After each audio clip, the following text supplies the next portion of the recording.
உங்ககிட்ட தான் சொன்னாரு, அவர் உங்க காதுல கேட்கலையா? பாரு, கம்ருதன், இந்த பிக் பாஸ் வீடுங்கிறது வந்து பலவிதமான காதல்கள் வந்து கடந்த காலங்களில் வந்து பார்த்துருக்கு. பட் ஆனால் முதல் முறையாக வந்து இது காதலா இல்லை காமமா, இது என்னடா கருமம் அப்படிங்கிற மாதிரி வந்து மக்களை முகம் சுழிக்க வைக்கிற மாதிரி வந்து ஒரு கண்டென்ட் வந்து போயிட்டு இருக்கு. லவ் கண்டென்ட் அப்படிங்கிறது வந்து பிக் பாஸ் வீட்டில் வந்து யதார்த்தமான ஒரு விஷயம் தான். இது எல்லாருமே பண்ணுறதான். எல்லா சீசன்களுமே ஏதாவது ஒரு கப்புள்ஸ் வந்து பண்ணுறதும் அவங்க வந்து அப்படியே பார்த்துக்கிறது தடவு இந்த லெவல்லே இருந்துகிட்டு இருந்த அந்த காதல் அப்படிங்கிறது வந்து இந்த சீசன்ல எல்லாம் மீறி ஒருவேளை வந்து நம்ம ஃபேட்மேன் சொன்ன மாதிரி பல விஷயங்கள் வந்து வெளியில போட்டு காமிக்கல, அவ்வளவு விஷயங்கள் நடக்குதுன்னு சொன்னாங்கல்ல, அதெல்லாம் வந்து போன சீசன்ல மறைச்ச பிக் பாஸ் வந்து இந்த சீசன்ல மறைக்காம அதெல்லாம் லைவ்ல வந்து டெலிகாஸ்ட் பண்றாங்களா என்ன அப்படின்னு தெரியல. ஏன்னா வந்து இது எல்லாம் மீறி வந்து எங்க போகுதுன்னா அடுத்த கட்டத்துக்கு போகுது நண்பர்களே. ஸோ அது பிக் பாஸ் வீடு இல்ல, மக்கள் பார்த்துக்கிட்டு இருக்காங்க. நம்ம கடந்த காலத்துல வந்து எஃப்ஜே ஆதிரை பண்ணும்போது, எஃப்ஜே வியானா பண்ணும்போது, துஷார் அரோரா பண்ணும்போதுலாம் நம்ம வந்து அதை கண்டிச்சு வீடியோ போட்டிருந்தோம். அப்படிதான் இப்ப கம்ருதீனும் பார்வதியும் வந்து எல்லாம் மீறி அடுத்த கட்டத்துக்கு போயிட்டாங்க அப்படின்னு தோணுது. சரி, ஓகே, இதெல்லாம் கண்டென்ட்டுக்காக தான் பண்றாங்களா அப்படின்னு சொல்லிட்டு பார்த்தா உண்மையாவே பார்வதி அவங்க வாயால சொல்றாங்க, என்னால கண்ட்ரோல் பண்ண முடியல. Not able to control that feeling or emotion and I don't know, I'm in a show. சரி, ஓகே, எதெல்லாம் கண்ட்ரோல் பண்ண முடியலன்னு சொல்லி கேட்டீங்கன்னா, அந்த சண்டை போடும்பொழுது வார்த்தைகளை விடுறாங்கல்ல, அசைசியமா திட்டுறாங்கல்ல, அதை கண்ட்ரோல் பண்ண முடியல அப்படின்னு சொல்லி சொன்னதை விட்டுட்டு அடுத்த கட்டமா ஃபீலிங்ஸ் என்னால கண்ட்ரோல் பண்ண முடியல அப்படின்னு சொல்லிட்டு விஜய் பார்வதி அவங்க வாயால அவங்களே வந்து ஒத்துக்கிட்டாங்க நண்பர்களே. இது எதை நோக்கி போகுது அப்படின்னா, ஸோ இதை பத்தி கண்டிப்பா விஜய் சேதுபதி கேட்கணுமா கேட்க வேண்டாமா? பார்வதி அப்படிங்கிற ஒரு ஆள் வந்து பிக் பாஸ் வீட்டில் ஒரு நல்ல கேமர் அப்படிங்கிறதுல வந்து எனக்கு மாட்டு கருத்தே கிடையாது. நல்ல கேமர். விஜய் சேதுபதி போன வாரம் வந்து பார்வதி கூப்பிட்டு நல்லா கேம் ஆடுறீங்க, கேம்ல மட்டும் கான்சன்ட்ரேட் பண்ணீங்கன்னா ஃபைனல் வரைக்கும் வர்றதுக்கு வாய்ப்புகள் இருக்குன்னு சொல்லிட்டு விஜய் சேதுபதி சொன்ன விஷயத்த டெலிகாஸ்ட் பண்ணல. பட் ஆனால் சொல்லியிருக்காரு, விஜய் சேதுபதி சார் சொல்லியிருக்காரு. அதை சொல்லியிருக்க வந்து டெலிகாஸ்ட் பண்ணியிருந்தானுங்கன்னா போட்டு பொழந்திருப்பாங்க, அது வேற விஷயம். பட் ஆனால் வந்து அதை சொல்லியிருக்காரு. அதுக்கேற்ற மாதிரி பார்வதி உள்ள கேம் ஆடினாங்களான்னு சொல்லி கேட்டீங்கன்னா 100% கேம் ஆடினாங்க. நிறைய விஷயங்கள்ல கேம் ஆடினாங்க. அடுத்தவங்களோட விஷயத்துல அடுத்தவங்களோட பர்சனல் நிறைய கேம்லாம் ஆடினாங்க. அது ஃபைனலா வந்து பிக் பாஸ்ல வந்து அது எல்லாமே கேம், ஜஸ்ட் கேம், அவ்வளவுதான், முடிஞ்சு போச்சா. ஸோ இப்போ கடந்த 2 வாரங்களா அப்படியே ஸ்டெப் பை ஸ்டெப்பா அந்த கேமை விட்டு வெளியில போறாங்க. கேமை விட்டு வெளியில போறது மட்டும் இல்லாம அவங்களே வந்து இன்னும் வெளியில ஆல்ரெடி ஒரு மிகப்பெரிய கெட்ட பேராகி மிகப்பெரிய வந்து ஒரு PR work, negative PR work போதுன்னு கூட வச்சுக்கலாம். இல்ல ரியாலிட்டியா மக்களும் வந்து எதிர்ப்பு தெரிவிக்கிறாங்கன்னு சொல்லி வச்சுக்கலாம். ஸோ அப்படி ஒரு மிகப்பெரிய எதிர்ப்பு இருக்கும்போது இதுக்கு நடுவில் இந்த கண்டென்ட் நமக்கு தேவையா அப்படின்னு தான் கேட்க தோணுது. விஜய் பார்வதிக்கு சப்போர்ட் பண்றவங்க உங்க மனசாட்சி சொல்லுங்க, அவங்க என்ன பண்ணிட்டு இருக்காங்க அப்படின்னு உங்களுக்கு புரியுதா? இந்த வாரம் கம்ப்ளீட்டா அவங்க அந்த கேம்ல இருந்து வெளியில வந்துட்டாங்க, கம்ப்ளீட்டா லாஸ் ஆயிட்டாங்க.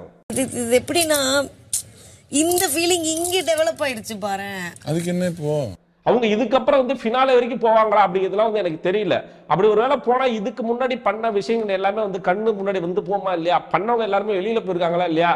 லிட்டரலா இந்த வாரம் வந்து விஜய் சேது அவர்கள் வந்து கம்ருதனுக்கும் பார்வதிக்கும் எல்லோ கார்டு கொடுக்கறதுக்கு கூட வாய்ப்புகள் இருக்கு. இல்லைன்னா வந்து ஓட்டின் அடிப்படையில் வெளியேற்றணும் அப்படின்னு சொல்லிட்டு அனுப்புறதுக்கு கூட வாய்ப்புகள் இருக்கு நண்பர்களே. ஒண்ணுமே இல்லை, எஃப்ஜேக்கும் கம்ருதனுக்கும் ஒரு ஃபைட் ஒன்று போச்சு. ப்ரோமோல நீங்க அன்சீன் ப்ரோமோல பார்த்துருப்பீங்க. 2 பேரும் லிட்டரலி அடிச்சுக்காத குறை தான், கெட்ட கெட்ட வார்த்தையில பேசிப்பாங்க. இதை ஆரம்பிச்சு வச்சது வேணா கம்ருதனா இருக்கலாம். பட் ஆனால் ட்ரிகர் பண்ணி விட்டது எஃப்ஜே. எத்தனை பேர் கவனிச்சுங்கன்னு தெரியல. கம்ருதீன் பேசிட்டு போது பார்வை எடுத்துட்டு போவாங்க, போங்க சொரிஞ்சு விடுவாங்க அப்படின்னு சொல்லியிருப்பாங்க. லிட்டரலா சொரிஞ்சு விடுவாங்கன்னா என்ன அர்த்தம் தெரியுமா?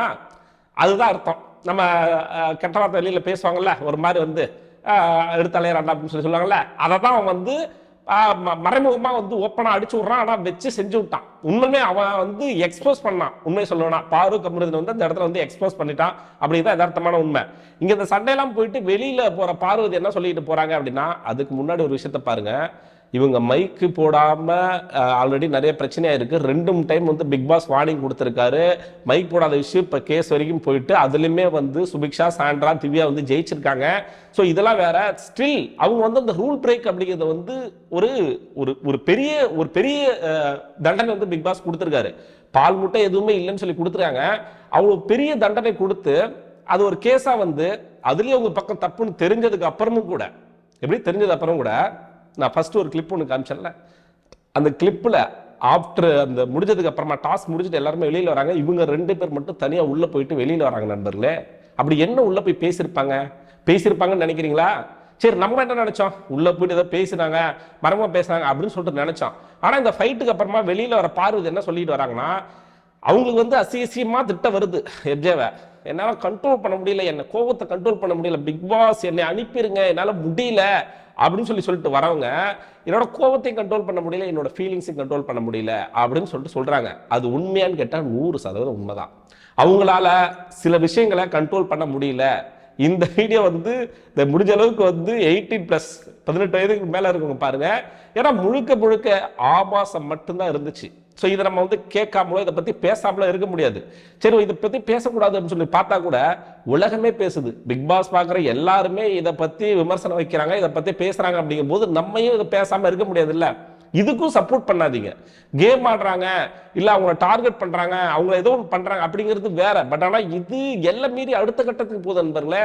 லவ் அப்படிங்கிறது வேறங்க, லவ்வை தாண்டி லஸ்ட் அப்படிங்கிறது வேற. பட் ஆனா அந்த லஸ்ட் அப்படிங்கிறது அங்க உள்ள அவங்களால முடியல அப்படின்னு சொல்லிட்டு சொல்றாங்க. என்னால ஃபீலிங்ஸை கண்ட்ரோல் பண்ண முடியல, என்னோட ரொமான்டிக் அந்த ஃபீலிங்ஸ் என்னால கண்ட்ரோல் பண்ணவே முடியல அப்படின்னு சொல்லிட்டு அமித்துட்டு உட்காந்துட்டு போயிட்டு சொல்லிக்கிட்டு இருக்காங்க.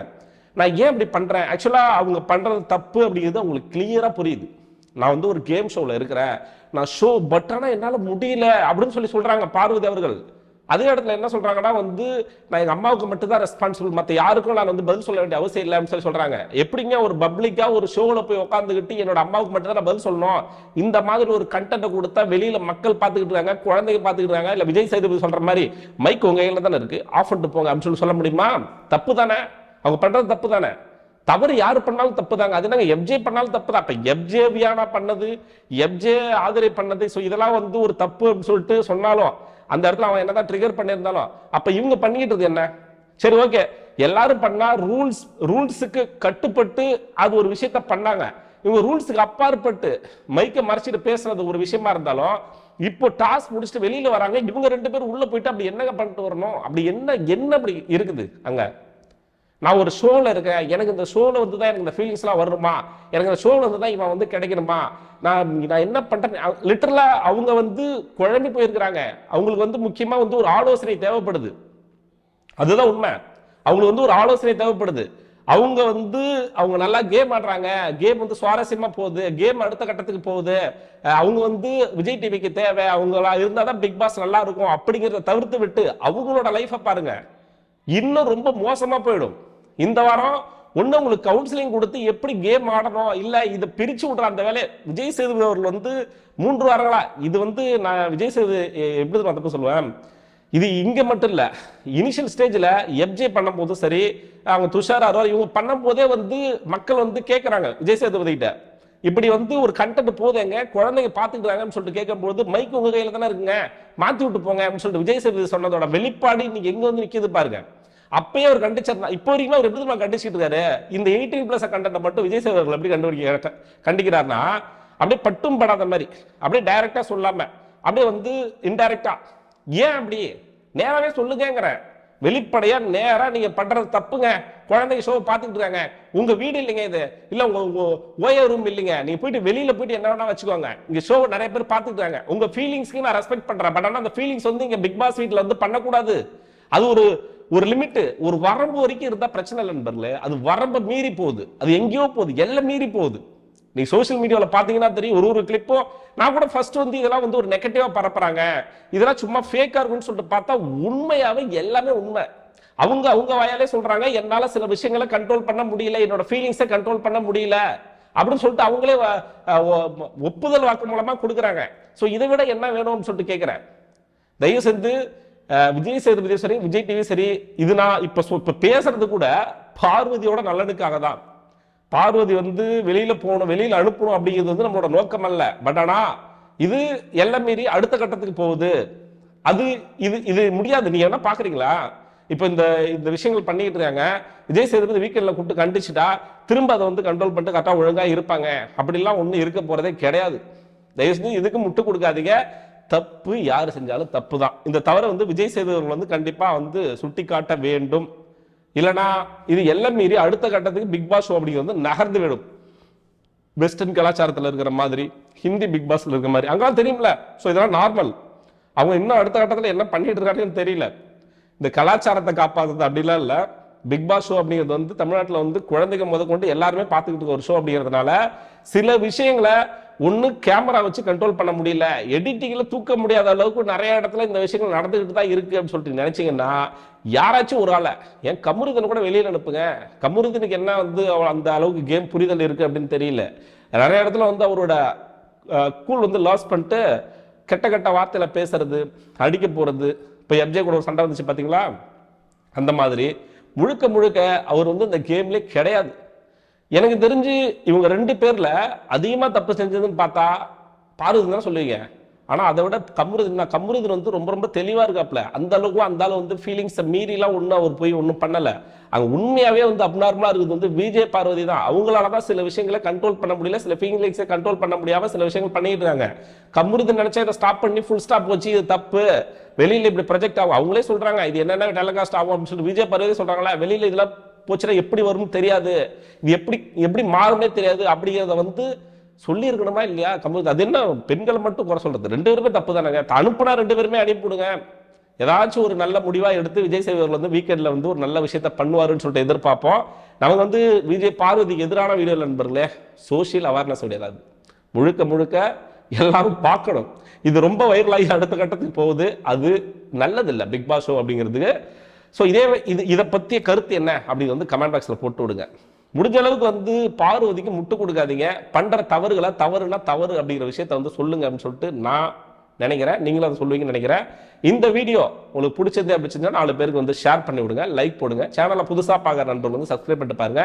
நான் அடுத்த வீடியோவில் இதே மாதிரி உடைய நான் சந்திக்கிறேன். அதுவரை உங்களிடம் விடைபெறுவது நான் ஏவி.